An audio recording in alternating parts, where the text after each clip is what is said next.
Clip này là tổng hợp các hình ảnh treo cờ chào mừng Quốc Khánh mà mình quay đợt đấy.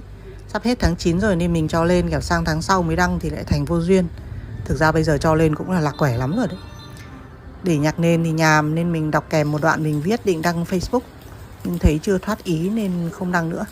Các bạn cứ coi như clip này là có tiếng nền là quạ kêu nhé. Vừa rồi Việt Nam chúng ta kỷ niệm 80 năm Quốc Khánh. Rất nhiều hoạt động được tổ chức ở Hà Nội như diễu binh, bắn pháo hoa, triển lãm.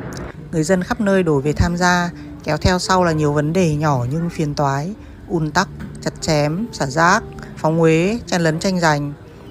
Trên mạng thì luôn có những kẻ hung hãn tấn công những người bày tỏ ý kiến trái chiều, dù họ góp ý mang tính xây dựng thôi. Thậm chí chỉ cần họ không hùa theo cơn hồ hởi của đám đông là cũng bị quy chụp. Không yêu nước này, Cali này, Ba Que này. Trong sự hưng phấn tự hào dân tộc, khi đối mặt với những điều chưa ổn, người ta bảo nhau xuề xòa, bỏ qua, vì 80 năm mới có một lần.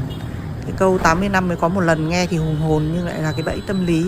Cái bẫy ấy đánh vào cảm xúc ham muốn có được những thứ khan hiếm, vốn khiến người ta dễ mất tỉnh táo, hành động vội vàng để không bị tụt lại.